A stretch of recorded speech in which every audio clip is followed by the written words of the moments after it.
Hello বন্ধুরা, কৃষ্ণা হল রেসিপিতে তোমাদের সাথে আজকে ফ্রাইড রাইস শেয়ার করছি। তোমরা প্রথম থেকে শেষ অবধি ভিডিওটা দেখতে থাকো। আমি আজকে ফ্রাইড রাইসটা গোবিন্দভোগ চাল দিয়ে বানাবো।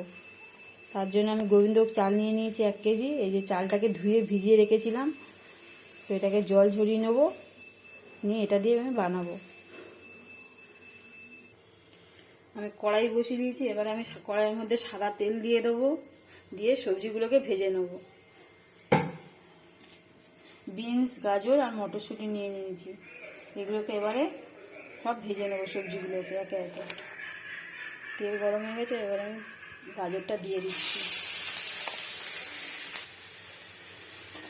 গাজরটা মোটামুটি ভাজা ভাজা হয়ে গেছে। এর মধ্যে এবারে আমি বিনসগুলো দিয়ে দেবো।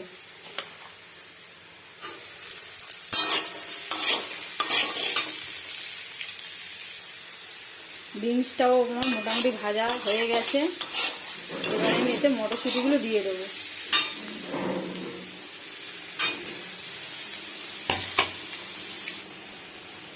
ভাজাটা আমার হয়ে গেছে লাল লাল করে। এবার এর মধ্যেই আমি সব ফোড়নগুলো দিয়ে দেবো। এর মধ্যে আমি 1 চামচ এবার ঘি দিয়ে দেবো। এর মধ্যে আমি ঘি দিয়ে দিলাম 1 চামচ মতো। এলাচ, লবঙ্গ, দারচিনি দিয়ে দিলাম। এলাচটা ফাটিয়ে নিয়েছি। 2 তেজপাতা, কাজু, কিশমিশ সব দিয়ে দিলাম। দিয়ে একসাথে তাকে নেড়ে চেড়ে নিতে হবে। ভাজা ভাজা হয়ে গেছে। এবার আমি এর মধ্যে চালগুলো দিয়ে দেবো, গোবিন্দভোগ চালগুলোকে দিয়ে দেবো। দিয়ে ভালো করে এটাকে নেড়ে ভেজে নিতে হবে।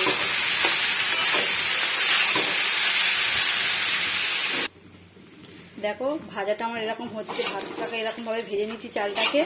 এবারে এর মধ্যে আমি কিছু একটু মশলা অ্যাড করব। সেটা হচ্ছে কি, 1 চামচ জিরের গুঁড়ো দিয়ে দিলাম, ছোট চামচের 1 চামচ জিরের গুঁড়ো। 1 চামচ মতো গরম মশলার গুঁড়ো দিয়ে দিলাম, আর একটু আদা বাটা, ছোট চামচের 1 চামচ মতো আদা বাটা দিয়ে দিলাম। দিয়ে এটাকে আবার ভালো করে নাড়িয়ে নিতে হবে। ভালো করে চালটাকে মোটামুটি ভালো করে ভাজলে তাহলেই খেতে ভালো লাগবে। ভাজাটা আমার এরকম হচ্ছে। এবার এতে আমি একটু চিনি অ্যাড করব। এতে আমি বেশি মিষ্টি দেবো না, 1 চামচ মতো চিনি দিয়ে দিলাম।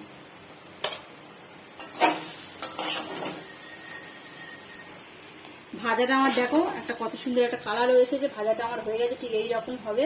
এবার আমি এটাকে নামিয়ে নেবো। এটাকে আমি কিন্তু কড়াই করবো না, এটাকে আমি প্রেসারেই করবো। তোমাদেরকে দেখাচ্ছি।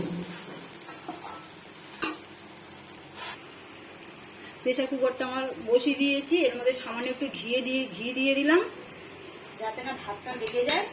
এবার দিয়ে এতে আমি এবারে জল দিয়ে দেবো। আমার এটা 1 কেজি চাল ছিল, এটা আমি হাফ হাফ করে করবো, মানে 500 চাল দেবো। 500 চালের জন্য আমার হচ্ছে 500 জল লাগবে। এই যে 500 চালের জন্য আমি এরকম, এটা আমার 250 ml এর গ্লাস, এতে আমি 2 গ্লাস জল দিয়ে দেবো।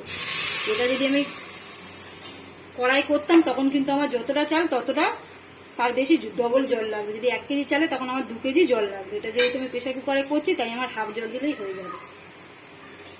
এবার চালটাকে দিয়ে দিচ্ছি।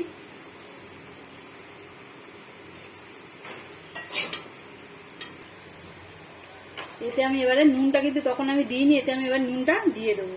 1 চামচ মতো নুন দিলাম, দিয়ে এটাকে নেড়ে ছেড়ে নিলাম। নিয়ে এবারে ঢাকনাটা দিয়ে দেবো। দিয়ে আমার হতে থাকবে। গ্যাসটা ফ্লেমটা কিন্তু আস্তে দিতে হবে। দিয়ে একটাই সিটি দেবো, দিলে আমার ভাতটা রেডি হয়ে যাবে।